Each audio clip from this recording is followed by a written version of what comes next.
और आइए शुरुआत करने जा रहे हैं सबसे पहले अफगानिस्तान की उस खबर के साथ जिस पर सब सवाल पूछ रहे हैं कि आखिर अमेरिका क्यों मरता छोड़ गया। अफगानिस्तान में जो कुछ हो रहा है उसके लिए एक पहली जिम्मेदारी अमेरिका की है, क्योंकि अमेरिका जिस तरह से अपनी फौजों को लेकर चला गया उसके बाद क्या कुछ अफगानिस्तान के अंदर हो रहा है वो सभी को डरा देने वाला और खौफजदा करने वाला है।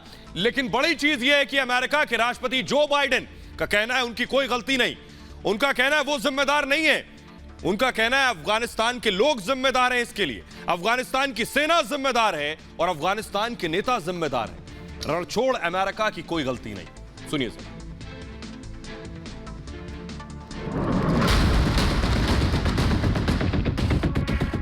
When I came into office, I inherited a deal that President Trump negotiated with the Taliban. Under his agreement, U.S. forces would be out of Afghanistan by May 1, 2021. The choice I had to make as your president was either to follow through on that agreement or be prepared to go back to fighting the Taliban in the middle of the spring fighting season.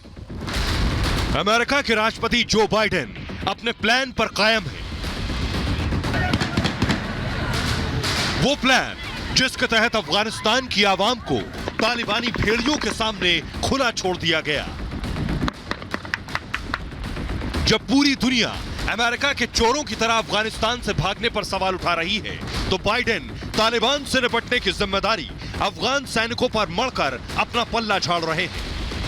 There was only a cold reality of either following through on the agreement to withdraw our forces or escalating the conflict and sending thousands more American troops back into combat in Afghanistan, lurching into the third decade of conflict.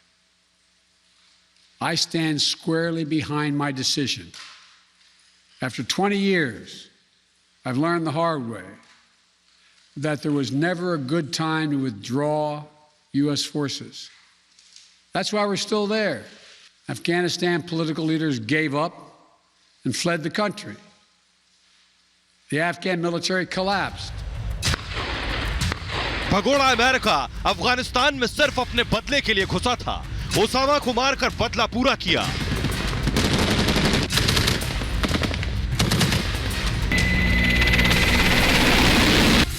Afghanistan पर तालिबान के कब्जे को Biden अपनी शिकस्त नहीं मानते, बल्कि इसे भी अफगानिस्तान की आवाम और जवान की हार मानते हैं।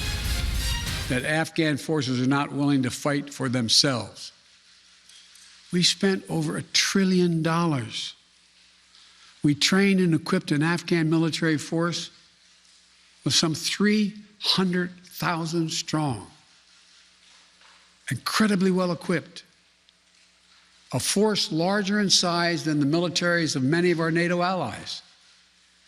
We gave them every tool they could need. We paid their salaries, provided for the maintenance of their Air Force, something that Taliban doesn't have. Taliban does not have an Air Force. अपना काम निकलने के बाद अफगानिस्तान में America को सिर्फ अपने लोगों की परवाह है।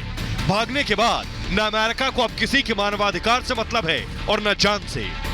बाइडेन अफगानिस्तान के लोगों को तालिबान से खुद लड़ने के लिए कहते हैं, लेकिन अफगान में रह रहे अमरीकियों की सुरक्षा के लिए तालिबानियों को चेतावनी देते हैं।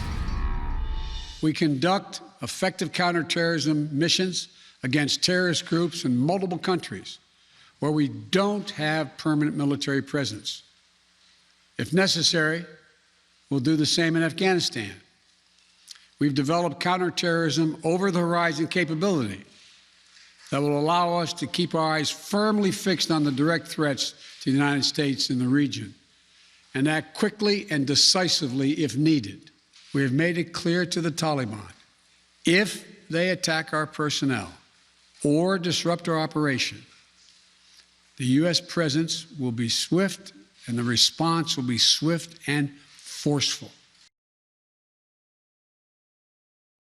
अमेरिका के राष्ट्रपति जो बाइडेन ने पूरा ठीकरा मढ़ दिया अफगानिस्तान के नेताओं के नाम, वहां की आवाम पर। लेकिन पूर्व उपराष्ट्रपति अफगानिस्तान के उन्होंने जो बाइडेन और अमेरिका पर निशाना साधा। अमरुल्लाह सालेह ने क्या कहा है जो बाइडेन और अमेरिका को? अमेरिकी राष्ट्रपति से अफगानिस्तान पर बात बेकार है। हम अफगानियों को साबित करना होगा। इसके आगे जल्दी से मूव करेंगे इसे कि अफगानिस्तान वियतनाम नहीं है, यह कहा अमरुल्लाह साले ने। हमने अमेरिका नेटो की तरह हौसला नहीं खोया है जैसे अमेरिका हौसला खोकर भाग गया है। हमारे पास आगे कई मौके हैं, यह कहा। तालिबान से लड़ाई में साथ दे, ये पूर्व उपराष्ट्रपति अफगानिस्तान के अमरुल्लाह साले वो कह रहे हैं। आइए अब आपको बताते हैं कि जो कुछ साले कह रहे हैं, साले ही नहीं, दुनिया का मीडिया भी ये कह रहा है कि बाइडेन की हार है। ये दुनिया का मीडिया ये कह रहा है कि अमेरिका की सबसे बड़ी शिकस्त है ये। अफगानिस्तान से अमेरिकी सेना की वापसी और वहां तालिबान के कब्जे के बाद पूरी दुनिया अमेरिका के राष्ट्रपति जो बाइडेन की आलोचना कर रही। वर्ल्ड मीडिया बाइडेन पर आरोप लगा रहा। न्यूयॉर्क टाइम्स क्या कह रहा है, देखिए मैं आपको बता रहा हूं। यह लिखा है, अमेरिकी एक्सपेरिमेंट का शर्मिंदगी है, शर्मिंदगी भरा अध्याय है। अमेरिकी न्यूज़पेपर ने लिखा है कि जो बाइडेन इतिहास में ऐसे राष्ट्रपति के तौर पर देखे जाएंगे जिन्होंने अफगानिस्तान में अमेरिकी एक्सपेरिमेंट का शर्मिंदगी भरा फाइनल चैप्टर लिखा है। इतना ही नहीं, द गार्डियन क्या लिख रहा है, अलकायदा फिर पनपा तो अमेरिकी जनता माफ नहीं करेगी। ब्रिटिश न्यूज़पेपर द गार्डियन ने लिखा है, अफगानिस्तान को जो बाइडेन की हार के तौर पर देखा जाएगा। बाइडेन को लगा था कि अफगानिस्तान से वापसी पर उन्हें क्रेडिट दिया जाएगा, अभी तक तो यह रोड़ा ही नजर आ रहा है। यह बाइडेन की हार है और उन्हें इसकी जिम्मेदारी लेनी होगी, यह उन्हें लंबे समय तक सताएगी। इतना ही नहीं, वॉल स्ट्रीट जर्नल लिख रहा है, बाइडेन का बयान सबसे शर्मनाक है। अमेरिकी बिजनेस न्यूज़पेपर ने लिखा है कि यह बाइडेन का अफगानिस्तान में सरेंडर है। सीएनएन क्या लिख रहा है मैं आपको बताऊं। सीएनएन लिख रहा है, अफगानिस्तान बाइडेन के लिए एक पॉलिटिकल डिजास्टर है। सीएनएन ने लिखा है कि अफगानिस्तान में अमेरिका की हार है, यह उनकी प्रेसिडेंसी को भी आगे हिला देगी, उनकी विरासत पर एक धब्बा है। यानी चारों तरफ से जो बाइडेन की आलोचना और निंदा हो रही है। आइए अब आपको दिखाते हैं कि बाइडेन ने दरअसल गलती क्या की। बाइडेन बेशक ये कहते रहे कि उनकी गलती नहीं, ये गलती अफगानिस्तान की है, लेकिन देखिए अमेरिका ने क्या गलती की है और कैसे अमेरिका नाकामयाब रहा है। आपने देखा अंतर्राष्ट्रीय मीडिया किस तरह से अफगानिस्तान के हालात के लिए अमेरिका के राष्ट्रपति को जिम्मेदार ठहरा रहा है, लेकिन बाइडेन की वो कौन कौन सी गलतियां हैं जो अगर नहीं होती तो अफगानिस्तान के तख्त पर तालिबान का कब्जा नहीं होता।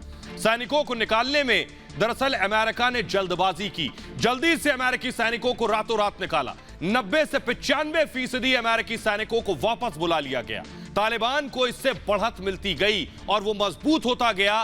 तालिबान पर अमेरिका का जो खुफिया विभाग था वो पूरी तरह फेल रहा, जिसने कहा था 90 दिन लगेंगे काबुल तक आने में, 9 दिन से कम समय में तालिबान काबुल तक पहुंच गया। तालिबान ने अफगानिस्तान पर कब्जा कर लिया। इस जरिए से अफगानिस्तान के ताजा सच से, जो हकीकत है इस वक्त अफगानिस्तान की, उससे अमेरिका दरअसल बचने की कोशिश कर रहा है और अमेरिका की छवि को सबसे बड़ी चोट लगी है जो अफगानिस्तान में हालात हैं उसके बाद। लेकिन जो बाइडेन का कहना है कि मुझसे सवाल क्यों कर रहे हैं, जो 20 साल उस देश में रहा, उस देश के राष्ट्रपति अब कह रहे हैं, अमेरिका के राष्ट्रपति, सवाल करने हैं तो पूर्व राष्ट्रपति अशरफ गनी से करिए जो भाग खड़े हुए। सुनिए जरा। But if Afghanistan is unable to mount any real resistance to the Taliban now, there is no chance that 1 year, 1 more year, 5 more years, or 20 more years of U.S. military boots on the ground would have made any difference. When I hosted President Ghani and Chairman Abdullah at the White House in June, and again when I spoke by phone to Ghani in July, we had very frank conversations. We talked about how Afghanistan should prepare to fight their civil wars after the U.S. military departed, to clean up the corruption in government so the government could function for the Afghan people. We talked extensively about the need for Afghan leaders to unite politically. They fail to do any of that. I also urge them to engage in diplomacy, to seek a political settlement with the Taliban. This advice was flatly refused. Mr. Ghani insisted that the Afghan forces would fight, but obviously he was wrong. The political leaders of Afghanistan were unable to come together for the good of their people, unable to negotiate for the future of their country when the chips were down. They would never have done so while U.S. troops remained in Afghanistan, bearing the brunt of the fighting for them. और आइए अब आपको बताते हैं, अशरफ गनी पर सवाल उठा रहे हैं अमेरिका के राष्ट्रपति। अशरफ गनी के बारे में रूस ने खबर दी है कि वो बहुत पैसा लेकर भागे। आखिर क्या क्या लेकर भागे जो आरोप उन पर लग रहे हैं? अफगानिस्तान के राष्ट्रपति अशरफ गनी देश छोड़कर भाग गए। उनके अफगानिस्तान से चोरी छुपे भाग जाने की आलोचना भी हुई, जिसके बाद उन्होंने यह सफाई दी। लेकिन अब खबर यह है कि अशरफ गनी विदेश भागते वक्त भारी तादाद में कैश और गाड़ियां भी ले गए। ग्राफिक्स के जरिए हम आपको दिखाएंगे कि अशरफ गनी कितना कैश और गाड़ियों के साथ गए। ये अशरफ गनी की तस्वीर आप देख रहे हैं। अंतर्राष्ट्रीय मीडिया की खबर के मुताबिक राष्ट्रपति अशरफ गनी अपने साथ 4 कार भी ले गए। जानकारी के मुताबिक ये चारों कार कैश से लदी हुई थी, पैसों से लदी हुई ये गाड़ियां थी। इसके अलावा काबुल से भागने के दौरान गनी के काफिले में एक हेलीकॉप्टर भी था। उस हेलीकॉप्टर में भी कैश से भरे बैग मौजूद थे।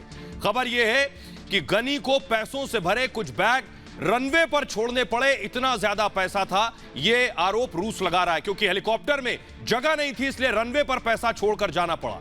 अशरफ गनी अफगानिस्तान से तजाकिस्तान पहुंचे थे, लेकिन उन्हें वहां लैंड करने यानी उतरने की इजाजत नहीं दी गई, जिसके बाद खबर आई कि अशरफ गनी ओमान पहुंचे, लेकिन वहां भी उन्हें उतरने नहीं दिया गया। और खबर यह है कि अशरफ गनी अमेरिका में शरण ले सकते हैं। यह है अशरफ गनी की हकीकत। लेकिन आइए अब आपको बताते हैं, अमेरिका अपनी हार का सेहरा दरअसल अब अफगानिस्तान के लोगों पर मढ़ रहा है। लेकिन आपको बताते हैं आखिर कि अमेरिका पहली बार यह मैदान छोड़कर नहीं गया। अमेरिका इससे पहले भी रणछोड़ की भूमिका में रहा है। कब कब और कहां से भागा अमेरिका, आइए आपको बताते हैं। दरअसल अफगानिस्तान ग्रेवयार्ड ऑफ एम्पायर्स यानी अफगानिस्तान बड़ी बड़ी सल्तनतों की कब्रगाह है। मतलब यह कि अफगानिस्तान में कई बार युद्ध हुए, ब्रिटेन से लेकर सोवियत सेना तक, तो अफगानिस्तान में हार का सामना करना पड़ा। मौजूदा वक्त में अमेरिका के साथ जो हुआ वो भी हार से कम नहीं है। आप या तो हमारे साथ या हमारे खिलाफ हैं। 9/11 के भीषण आतंकी हमले के बाद अमेरिकी राष्ट्रपति जॉर्ज बुश ने 21 सितंबर 2001 को यह बयान दिया था और इसके ठीक 15 दिन बाद अमेरिकी विमानों ने अफगानिस्तान पर बम बरसाने शुरू कर दिए।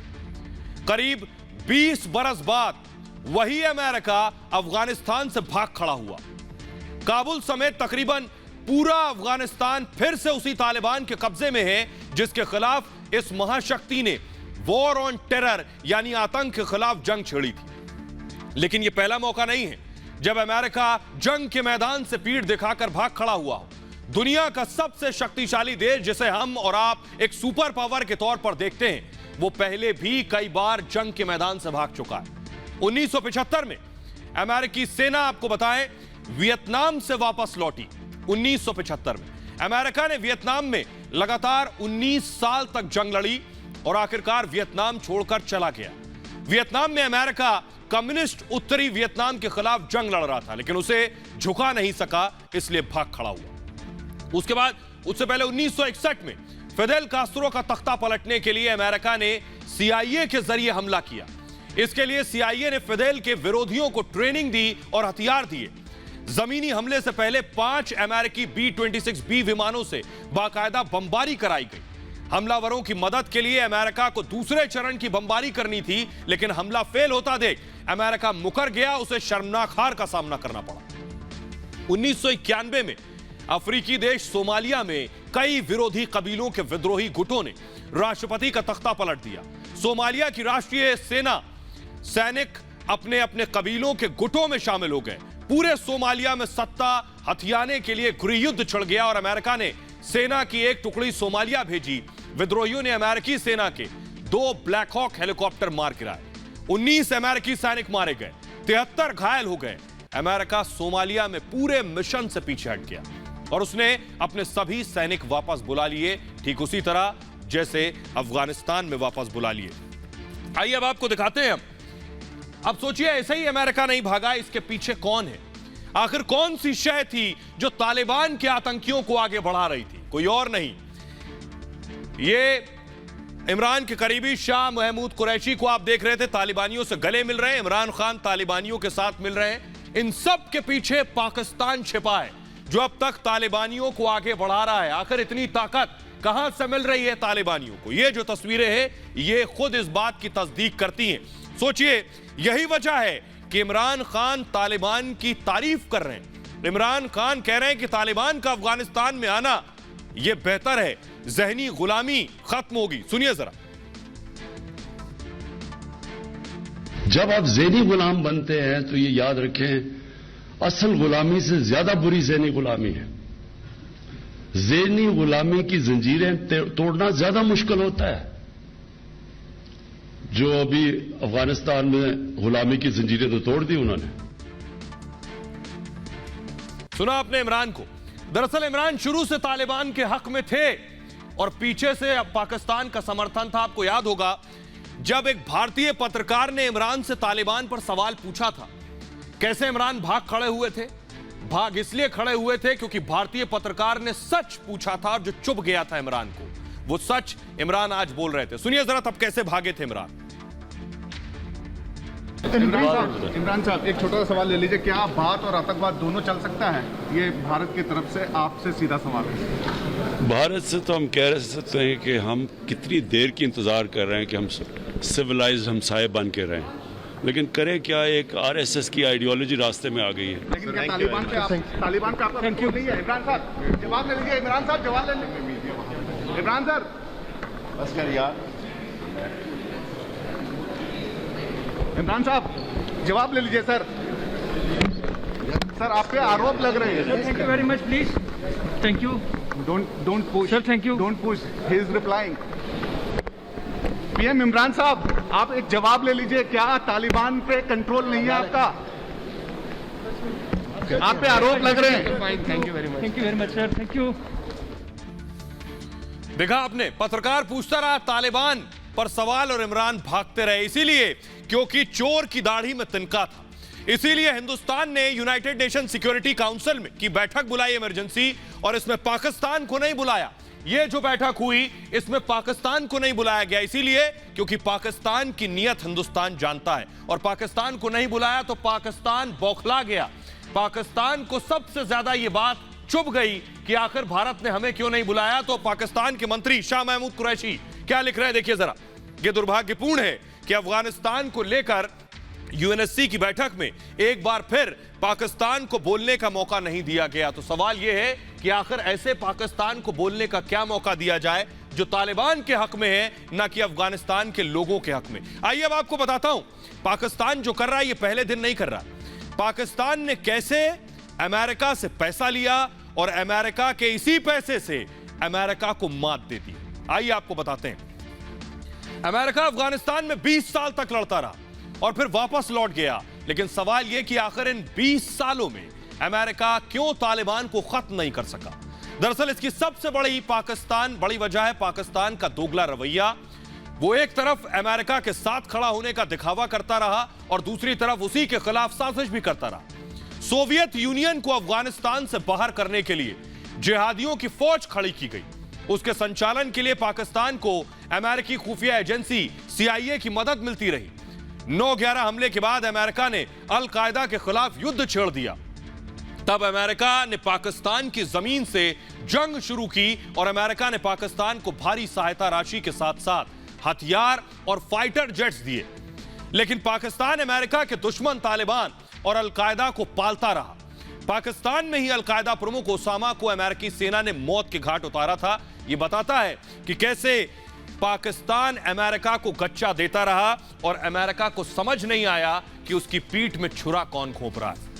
आइए आगे बढ़ते हैं और अब आपको बताते हैं कि अफगानिस्तान से अमेरिका की सेना चली गई, लेकिन अफगानिस्तान 48 घंटे में बदल गया है।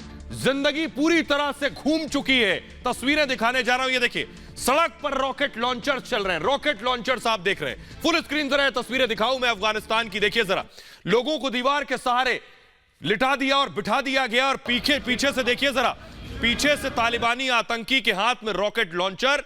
अब लोगों को सीधे रॉकेट लॉन्चर के जरिए टारगेट किया जा रहा है। ये देखिए, हाथ में रॉकेट लॉन्चर है, ये मैं आपको दिखा रहा हूं घेरे में।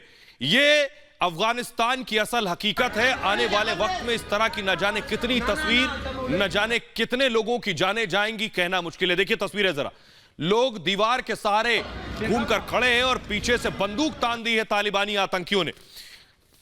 इतना ही नहीं, एक और तस्वीर आपको दिखाते हैं, आइए जरा, कैसे तालिबानी आतंकी अब फौज की वर्दी पहन चुके हैं। ये देखिए जरा, फौजी वर्दियों में आपको नजर आ रहे हैं। ये देखिए हाथों में बंदूक है, एक आगे तालिबानी नेता भी चल रहा है। फुल स्क्रीन जरा तस्वीरें दिखाऊं, यानी अब यही आतंकी आर्मी भी बन जाएगी। वो तस्वीरें हम आपको दिखा रहे हैं, यही सड़कों पर घूम रहे हैं बंदूक लेकर, किसी को कहीं भी गोली मार सकते हैं। ये इनकी ताकत है। वो जो तस्वीर आप देख रहे हैं, देखिए जरा, फौजी वर्दी में घूम रहे हैं ये। एक और तस्वीर आइए आपको दिखाते हैं, 48 घंटे में कितना बदल गया है अफगानिस्तान। देखिए जरा, बीच सड़क चौराहे पर इस शख्स के मुंह पर कालिक पोत दी गई। गुनाह कोई भी हो, न कोई अपील, न दलील, न कोर्ट, न कचहरी, न थाना, बीच सड़क आपके कालिक पोत दी जाएगी। आपकी गलती की सजा बीच चौराहे पर दे दी जाएगी। यह होगा तालिबानी कानून। आइए एक और तस्वीर आपको दिखाते हैं कि कैसे बीच सड़क पर टैंक लेकर घूम रहे हैं आतंकी, घरों की तलाशी ले रहे हैं। ये देखिए तस्वीर, ये देखिए, ये टैंक आप देख रहे हैं, टैंक आगे चल रहा है और ये देखिए इसके साथ आप देख रहे हैं कि तालिबानी आतंकी खड़े हैं, घरों की तलाशी ले रहे हैं। ये निजाम इस वक्त है अफगानिस्तान के अंदर। ये देखिए बंदूक लेकर खुलेआम घूम रहे हैं। इन्हें पूरा अधिकार है किसी को भी मारने का, कोई किसी के खिलाफ कार्रवाई होने वाली नहीं है। अब सवाल यह है कि इनको इतनी ताकत कैसे मिलती है, तालिबान इतना मजबूत कैसे है, पैसा कहां से आता है। आइए आपको बताता हूं। तालिबान की ताकत के पीछे वजह है उनकी कमाई के अलग अलग जरिए। 2016 में फोर्ब्स ने 2968 करोड़ का इनका कारोबार है, इस बात का खुलासा किया था। 11,000 करोड़ का सालाना बजट है इन आतंकियों का। अफीम से इन्हें 2,800 करोड़ रुपए मिलते हैं। अफीम की खेती होती है अफगानिस्तान में। खनन से 3,440 करोड़ रुपए की तालिबानियों की कमाई होती है। रंगदारी से 1,180 करोड़ रुपए कमा लेते हैं और इसके अलावा चंदे से 1,780 करोड़ रुपए कमाते हैं। निर्यात से 1,780 करोड़ रुपए की कमाई होती है।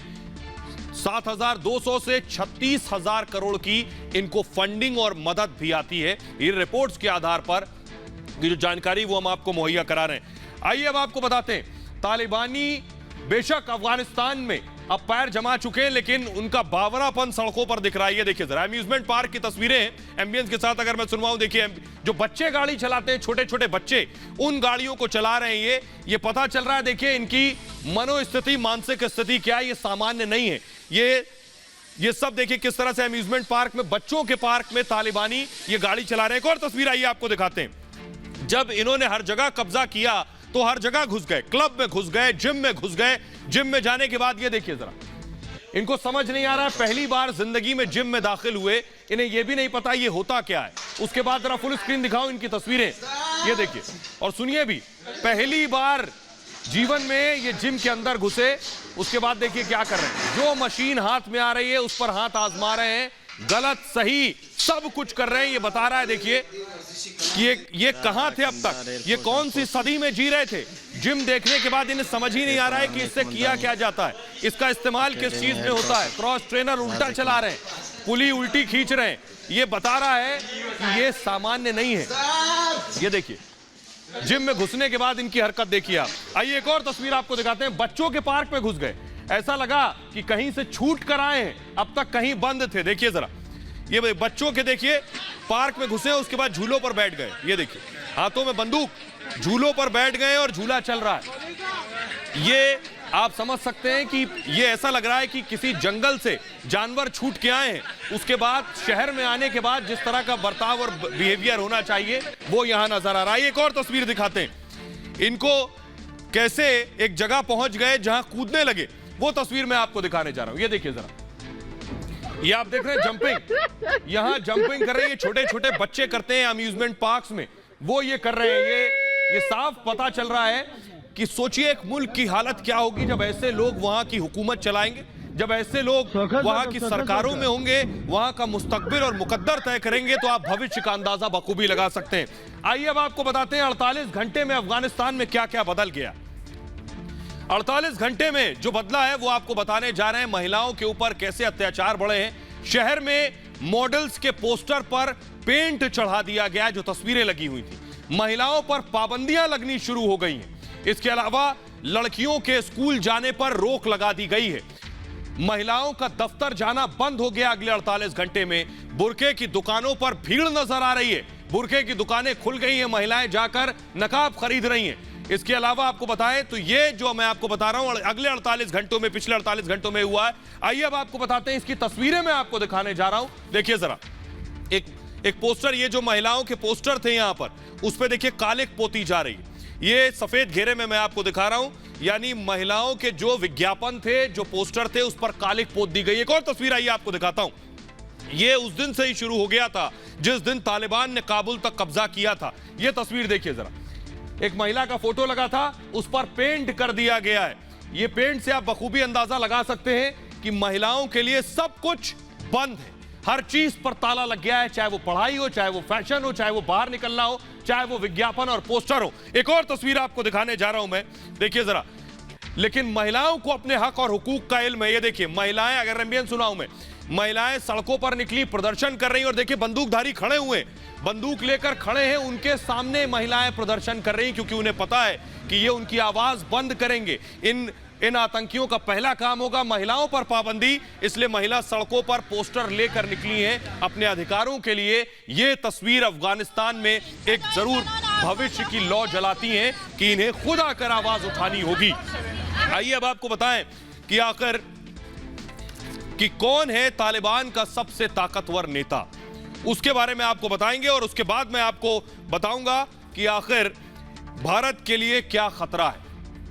मुल्ला बरादर, जिसके बारे में आपने कई बार सुना होगा, तालिबान का सह संस्थापक है मुल्ला बरादर। 2010 में आईएसआई ने, यानी पाकिस्तान ने इसे गिरफ्तार कर लिया था 2010 में। 2018 में अमेरिका के अनुरोध पर इसकी रिहाई की गई। 1980 में दरअसल सोवियत सेना के खिलाफ मुल्ला बरादर ने जंग लड़ी थी और 1994 में मुल्ला उमर के साथ तालिबान को बनाया था। 1996 में तालिबानी सरकार में यह उप रक्षा मंत्री भी रहा है और मुल्ला उमर के बाद दूसरे नंबर पर मुल्ला बिरादर का नाम आता है और मुल्ला उमर का रिश्तेदार है मुल्ला बिरादर। आइए आगे बढ़ते हैं और अब बात करते हैं भारत के लिए खतरे की बात करते हैं अब हम, कि भारत के लिए क्या खतरा है। दरअसल तालिबान के अफगानिस्तान में आने के बाद और पाकिस्तान और बाजवा जब आईएसआई तालिबान को समर्थन दे रहे हो, तो भारत के लिए अब यहीं से मुश्किलें शुरू होती हैं कि अब भारत को तालिबान से भी निपटना होगा। क्या हिंदुस्तान को तालिबान से खतरा होगा? आइए जो तस्वीर मैं आपको दिखाने जा रहा हूं नक्शे के जरिए, देखिए भारत को क्या तालिबान से खतरा है। क्योंकि भारत की सीमा लगभग 106 किलोमीटर जो आप देख रहे हैं, ये देखिए, ये जम्मू कश्मीर, ये नई दिल्ली से जम्मू कश्मीर, लद्दाख, और ये है काबुल। 106 किलोमीटर का जो ये दायरा आप देख रहे हैं, अगर नजदीक से मैं दिखाऊं, 106 किलोमीटर की ये जो देख रहे हैं सीमा, ये हिंदुस्तान और अफगानिस्तान की लगती हुई सीमा है। और क्या खतरा यहां से हो सकता है, इस पर हम आगे बात करेंगे। आइए उससे पहले आपको बताते हैं कि आखिर तालिबान से भारत को खतरा क्या है, क्योंकि भारत लगातार नजर बनाए हुए है इस पूरे घटनाक्रम के ऊपर। हिंदुस्तान को क्या भारत को तालिबान से कोई खतरा है, क्या डरने की जरूरत है? दरअसल अफगानी जमीन से आतंकी खतरा हो सकता है, क्योंकि वहां आतंकी मौजूद हैं। जैश लश्कर आतंकी साजिश रच सकते हैं, यानी पाकिस्तानी आतंकी और तालिबानी आतंकी मिलकर कोई साजिश रच सकते हैं। पाक चीन तालिबान की तिकड़ी से टेंशन बढ़ गई है कि पाकिस्तान और चीन ने भी तालिबान को मान्यता दे दी है। अफगानिस्तान में आतंकियों को शरण मिलेगी और कश्मीर में गड़बड़ी की आशंका है, यह वजह है। और भारतीय प्रोजेक्ट्स पर खतरा है, जो हिंदुस्तानी प्रोजेक्ट्स अफगानिस्तान में चल रहे हैं, खासतौर पर चाबार प्रोजेक्ट पर भी असर पड़ सकता है। अंतर्राष्ट्रीय ड्रग कारोबार में भी तेजी आएगी।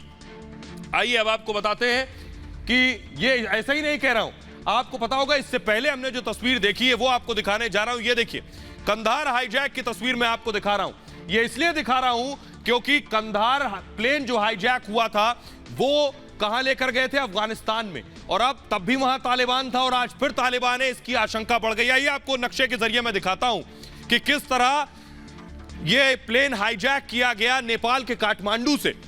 दरअसल ये जो मैं आपको दिखाने जा रहा हूं ग्राफिक्स के जरिए अगर मैं दिखाऊं, कि कैसे ये देखिए काठमांडू से इंडियन एयरलाइंस का विमान ने उड़ान भरी थी नेपाल के काठमांडू से। इसे कहां पहुंचना था? इसे पहुंचना था दिल्ली, लेकिन ये कहां पहुंचा ये आपको बताएंगे। लेकिन पहले देखिए अगला ग्राफिक जो मैं आपको दिखाने जा रहा हूं, नक्शा वो देखिए। अगला नक्शा अगर मैं दिखाऊं जल्दी से कि कैसे ये पहुंच गया कंधार। ये उड़ान भरी थी इसने काठमांडू से, लेकिन काठमांडू से ये पहुंच गया कंधार दिल्ली होते हुए। खबर ये भी है कि ये पहले उतरना चाह रहा था पाकिस्तान में, लेकिन पाकिस्तान ने इजाजत नहीं दी तो ये उतरा। उसके बाद देखिए मैं आपको दिखाने जा रहा हूं, ये नक्शा आ गया आपके सामने। ये काठमांडू से उड़ान भरी थी, इस विमान ने काठमांडू से आना था इसे दिल्ली, लेकिन दिल्ली न जाकर ये सीधे पहुंचा कंधार। कंधार जो कि अफगानिस्तान में है, वो मैं आपको बाद में दिखाऊंगा। लेकिन आइए उससे पहले आपको दिखाता हूं कि कैसे हिंदुस्तान अपने लोगों को बचाने की कोशिश कर रहा है, कैसे जो लोग वहां फंसे हुए हैं उनको वापस लाने की तैयारियां चल रही हैं। प्रधानमंत्री नरेंद्र मोदी अब मिशन काबुल में लग गए। जरा रिपोर्ट देखिए।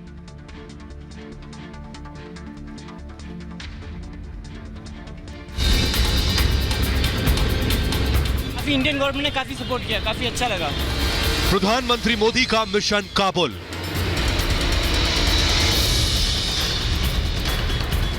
तालिबान के चंगुल से लाए गए भारतीय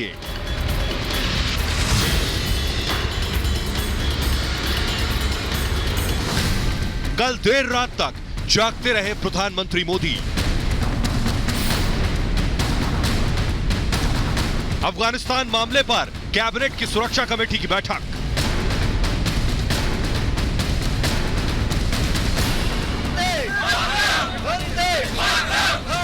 अफगानिस्तान में तालिबान के तांडव को देखकर लौटे भारतीयों के चेहरे पर वतन वापसी पर शांति और सुकून साफ दिख रहा था।